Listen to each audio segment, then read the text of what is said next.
it amazes me so much how we as humans can know something so completely, so fully, and still think somehow we are the exception. I say this to say the message I have today is one of seeing yourself more clearly. I hope it will hold up a mirror. I think that is what it's meant to do, but if it's meant to do something else, I know it will do that as well. But it's very much the energy of you see the good that you see in others because it exists in you, and it's okay for you to accept that. It doesn't make you less good just because you now accept that you are good. You are just claiming a title that has always been yours. If you want to be the best version of yourself, your highest version that is aligned with God and the highest good of all,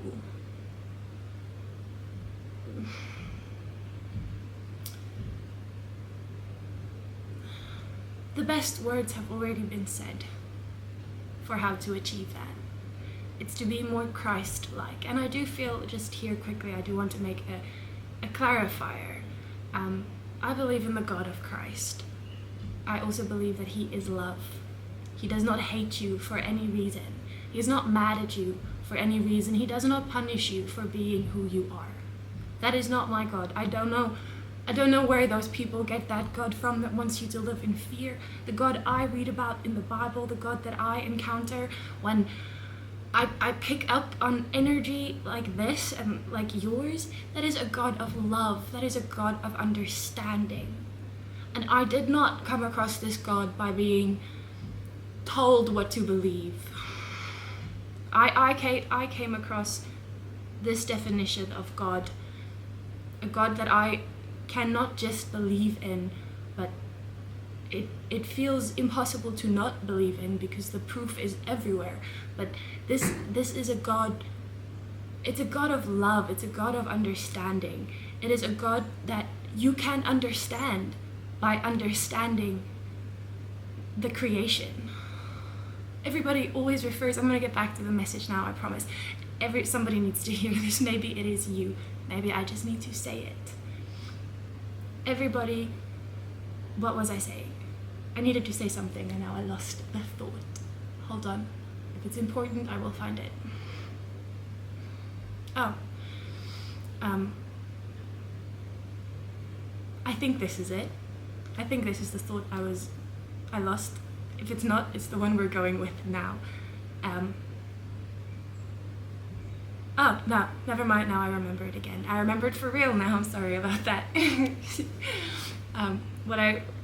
Okay, so, everybody calls God the creator, right? And I, as an artist, also identify as a creator, and I have known enough artists and have interacted with enough art to know that the best way that you can know an artist is through their creations. So you can know God by knowing man, not judging man, knowing, understanding, seeing that we are love, and when we are not acting from love, and it's not because we are bad, it's because there's a disconnect somewhere. Like nobody, anyways, I'm getting off track. Let me get back to, you can be more like Christ. And that is not a grand thing to say. You are not putting yourself on a pedestal or claiming to be special. You are special, by the way, and you are allowed to claim it. But that's not what you're doing when you say you want to be more like Christ. You are allowed to do that. That is the goal. That is why Christ came and he was like, this is how This is how we can live a life that doesn't have this much suffering. Do what I do. It's what he said, man. So if you're copying him, he's not going to be like, go get your own thing, stop copying me. He came to set the example, right? So that doesn't mean that you abandon every plan or dream that you had for your life and you now just resign to preaching the word of God. That's not what it means at all. It means you integrate it into your very being, everything you do. You don't have to speak God's name to every person that you meet, but those with eyes to see, it's going to be inevitable. They are going to know. You are going to radiate it. You do already. And it's okay if you don't call him Christ. He is not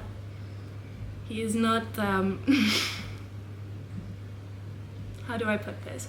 If you believe in a higher power and you think it is the universe, or it is your highest self, or angels, or anything except the God of Christ, the God of Christ will not punish you for that.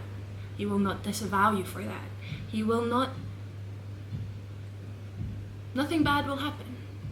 Nothing bad will happen. Your life will still play out exactly according to the plan that he has for you, except if you do claim him, then the journey becomes not bearable, not tolerable, but amazing and euphoric, and you just see the love in everything. And things that you would try to break your brain trying to understand, but how can this be allowed to be? Just, it makes sense. It makes sense. There is this calm, peaceful clarity, and you just, every moment that you are not sure about something, every moment that you wonder, is this the right thing? It's like a cheat code. You can just remind yourself there is no wrong or there is no wrong or right. There is just God's will and mine. And I know very little in comparison to a force that is responsible for so much good and love in the world and miracles. So I don't want to enforce my own will. I don't think I know better. I don't think I know better. So I'm saying that to remind you that you are special. You are allowed to strive to be like Christ. And you are allowed to claim God, because he claims you even if you don't. And you don't need to be any kind of pure or like there is no standard. There is nothing you have to do or reach or think or feel to be like, I am a child of God, or I am speaking on behalf of God. Because let me tell you also, if you feel God is speaking to you, you can go declare that. I know it's scary sometimes because you're like, what if it's not really God? What if I think I'm chosen, but I'm kidding myself? You're not. You're really not. I promise you're not. And that doesn't mean everybody along the way is gonna see it. Some people will cross your path before they have eyes to see and ears to hear. And they will get you all confused and misunderstood, but that literally changes nothing about you or your story or the journey that you're on or the path that you're walking or the state of your worthiness. It just speaks to where they are at in their journey, and that has nothing to do with you. Absolutely nothing. You are here to walk your own journey. And if you feel that you are being called by God to do something specific, remember this. There is only one qualifier. As long as what you are doing, what you are sharing is not born of fear, but it is born of love, then that is born of God. And nobody can tell you it's not. Nobody. Perhaps it is just something, if nobody agrees with you, if this is a thing that you think you feel God called you to do or to share or to say, and it is born of love and not fear. Fear can sometimes masquerade as love, but it's like the let me just quickly, because I feel very called to say this now. This might not be important yet, but you might remember these words when you need them.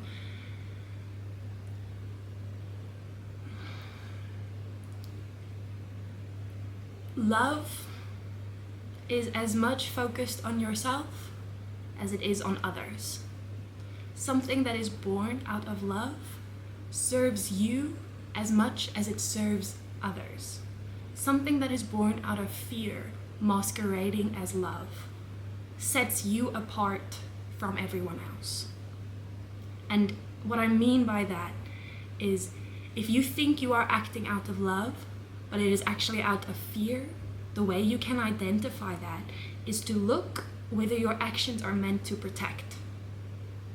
Because if you are approaching something with the feeling of, I got this, I can understand this, I can practice discernment here, I can figure this out, but what about them? What about those people who can't do these things? Somebody needs to look out for them, and I'm gonna be that one.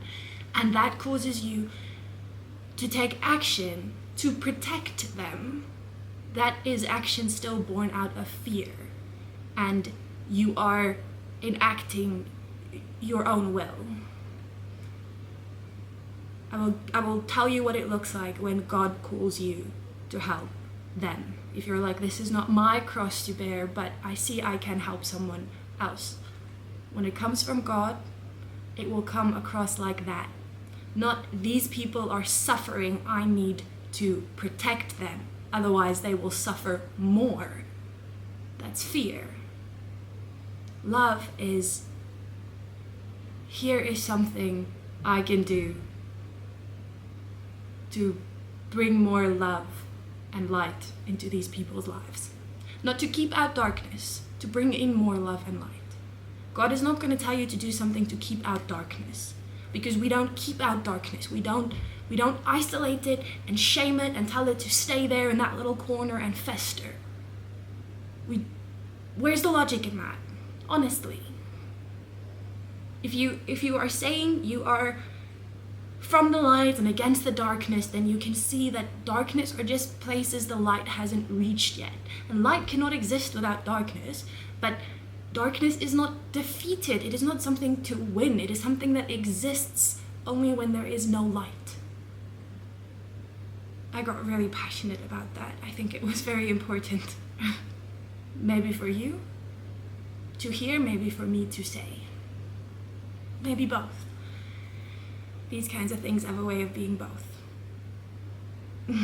I don't mean to preach to you. This whole message is very much the energy of you are allowed you are allowed to give yourself a lot more credit than you are currently giving yourself. A lot more. You are allowed to claim God. You do not need to fear. You do not need to fear what other people are going to think, or whether they are going to judge you, or whether they are going to argue with you and say, I think you're delusional. Then you just tell them, maybe I am, but am I hurting anyone?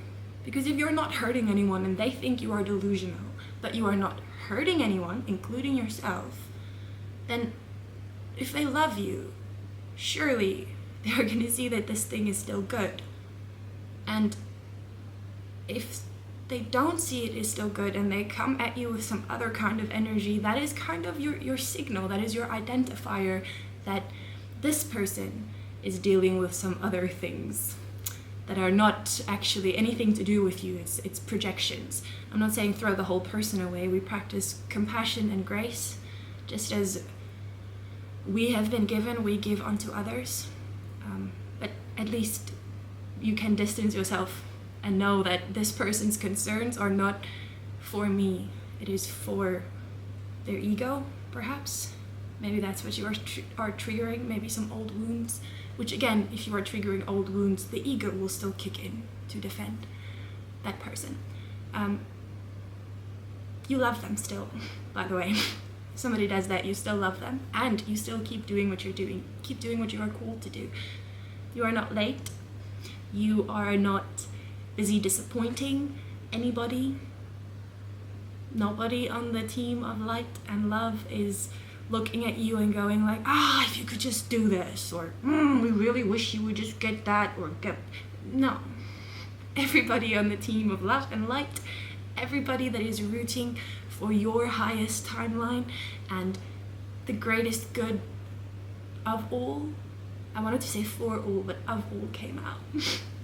Everybody and everything that is rooting for that outcome, for the reality in which you do become the highest version of yourself, because that is also the reality in which we achieve the highest good for all. So everybody that is rooting for that to happen, that is on that side, they are standing here looking at you and going like, yeah, you got this. You got this. You just keep going. Just keep going. Keep going. Don't stop. Don't stop.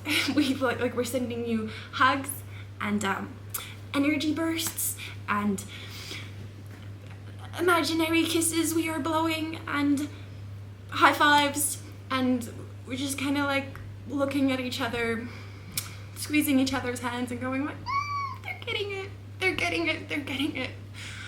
It is a rejoicing.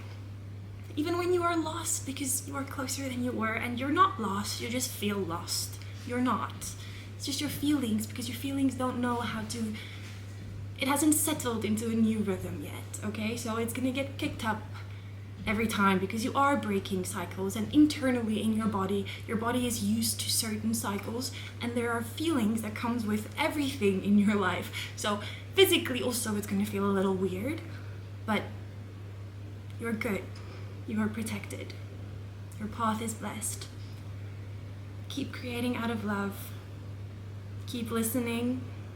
Keep listening. Keep answering the call, even with the little things. If you don't feel called to make a YouTube channel and share videos like this, then you don't make a YouTube channel and you share videos like this. If you feel called to pick a flower and give it to the cashier in the store that you are about to enter, then you do that. Do you see how this works? You do see how this works. I know you do, because, I mean, look at you. I'm so proud of you. I'm so proud of you, and I'm so excited. Oh, I wish I could just like give an actual hug, because, oh gosh, okay. I cannot give you an actual hug, so I'm sending you so much energy. I hope you can feel it. Giving you a little hug, energetically. And then a big squeeze, because oh my gosh, I'm so excited. Okay, anyways. But I'm very excited. I always get so excited whenever I end a message, because I just